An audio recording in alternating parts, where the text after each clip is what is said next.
We got history. Got me feeling the nostalgia when you look at me. Thinking. Assalamualaikum warahmatullahi wabarakatuh. Selamat pagi anak-anak. Selamat bergabung di MTS Yapi saya.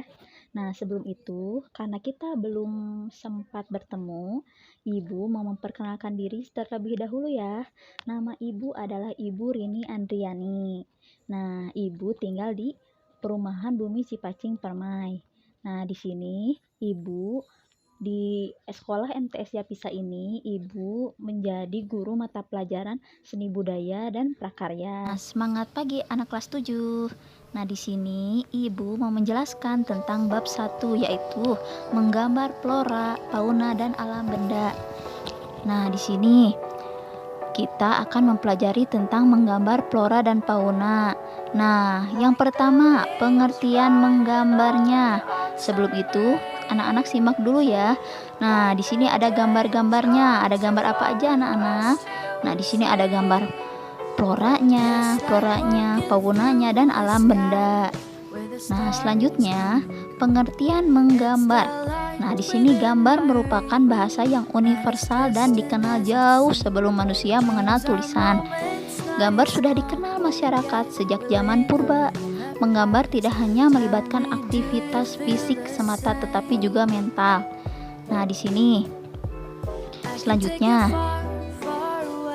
Nah, objek gambar ada apa aja di sini?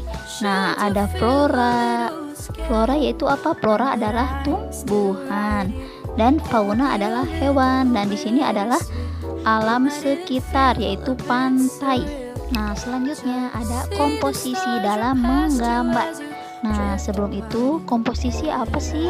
Nah, di sini komposisi adalah penempatan atau aransemen unsur-unsur visual atau dapat disebut juga yaitu bahan dalam karya seni ya. Di sini komposisinya ada apa aja sih dalam menggambar? Nah, yang pertama ada simetris dan yang kedua ada simetris. Nah, maksudnya apa sih? Nah, di sini komposisi simetris menunjukkan bahwa objek di bagian kanan sama atau mirip dengan objek di bagian kiri bidang gambar. Sedangkan komposisi asimetris menunjukkan bahwa objek di bagian kanan tidak sama atau mirip dengan objek di bagian kiri gambar. Akan tetapi terkesan menunjukkan keseimbangan. Jadi, kalau simetris yaitu mirip dengan objek di bagian, jadi mirip ya, komposisinya simetris. Nah, yang kedua, teknik dalam menggambar. Nah, di sini ada apa aja teknik dalam menggambar? Nah, yang pertama, beberapa tahapan yang harus dilakukan pada saat menggambar sebagai berikut. Yang pertama, mengetahui bentuk dasar dari objek yang akan digambar. Nah, bentuk dasarnya seperti apa ya? Nah, yang kedua, mengetahui bagian dari objek gambar. Bagian-bagiannya ada apa aja? Misalkan kita mau menggambar hewan, bagiannya ada kaki, ada mau kepalanya saja boleh, atau bagian dari badannya saja boleh. Nah, yang ketiga, menyusun atau menyambung bagian per bagian menjadi gambar yang utuh seperti puzzle ya. Yang keempat, memberikan dimensi gelap terang baik hitam, putih atau berwarna. Jadi gambarnya diberikan dimensi bayangan ya. Nah, dan yang kelima, memberikan kesan untuk latar belakang. Selanjutnya, nah di sini ada teknik menggambar flora. Nah, di sini tadi teknik menggambar secara umum, dan yang kedua selanjutnya itu teknik menggambar flora. Nah, menggambar flora yaitu tumbuh-tumbuhan dapat memberikan pemahaman tentang keanekaragaman, keindahan, dan keunikan objek flora yang ada di lingkungan sekitar. Nah, flora memiliki banyak jenis dan bentuknya. Nah, bagian-bagian flora apa aja yang digunakan sebagai objek? Nah, misalnya bentuk daun, bunga, dan buah. Nah, di sini dapat dilihat anak-anak ya. Nih ada contoh step atau langkah-langkah menggambar. Yang pertama kita menggambar lingkaran dulu, nanti daun-daunnya. Nah, seperti itu ya. Nah, selanjutnya teknik menggambar fauna. Nah, di sini tadi flora yaitu tumbuhan, sekarang fauna adalah hewan. Nah, fauna memiliki jenis yang berbeda-beda. Ada hewan berkaki 4 seperti sapi, kambing, kucing, ada hewan berkaki dua seperti ayam dan bebek, dan ada hewan yang hidup di air dan di darat. Banyak ya macamnya. Nah, di sini anak-anak bebas. Nah, bebas menggambar hewan apa aja ya anak-anak. Nah, objeknya yaitu mulai dari badannya, lalu kepalanya, kaki atau cakarnya. Nah, sketsanya berupa bentuk geometris yang akan membentuk dan mempermudah dalam menggambar hewan. Dapat dilihat ya contohnya langkah-langkah menggambar ayam ya. Bisa dari lingkaran dulu. Terus badannya, boleh kepalanya dulu boleh. Nah, selanjutnya teknik menggambar alam benda. Pada saat menggambar bentuk, sebaiknya kamu memperhatikan hal-hal berikut ini. Yang pertama, proporsi bentuk benda yang akan digambar.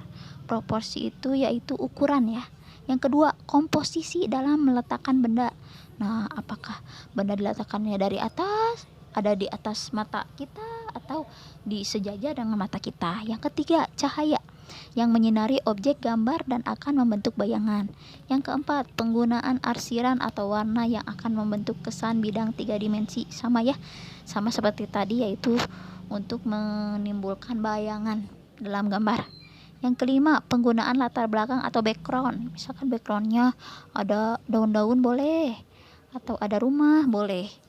Nah, selanjutnya, nah di sini ya, nah contohnya ini ada kita menggambar cangkir, dimulai dari lingkaran kecil, lingkaran sedang, lingkaran besar. Nah, itu ya bisa diperhatikan.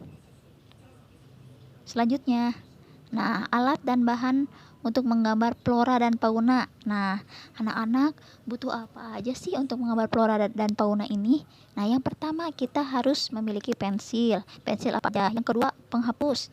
Yang ketiga, kertas untuk menggambar di dalam kertas tersebut. Nah, untuk pewarnanya boleh apa saja. Misalkan mau pensil warna boleh, mau diwarnain pakai krayon boleh, atau pakai cat air boleh. Nah, selanjutnya, nah untuk materi hari ini cukup sekian ya. Apabila anak-anak masih kurang mengerti, boleh chat WhatsApp ibu aja ya. Nah, di sini tugas proyek hari ini anak-anak yaitu anak laki-laki menggambar fauna dan anak perempuan menggambar flora ya, di buku gambar anak-anak. Nah, setelah beres, anak-anak fotokan terlebih dahulu. Nanti kirim WhatsApp pribadi ke ibu ya. Nah, batas pengumpulan tugasnya jam berapa ya? Jam 5 sore anak-anak ya. Ibu tunggu. Semangat ya. Semangat walaupun belajar daring anak-anak. Tetap jaga kesehatannya dengan cara selalu menjaga protokol kesehatan. Nah, sering mencuci tangan, sering menjaga kebersihan diri maupun lingkungan. Dan anak-anak tidak atau mengurangi untuk keluar rumah ya, kalau tidak ada kepentingan yang sangat mendesak. Nah, sekian dari Ibu. Wassalamualaikum warahmatullahi wabarakatuh.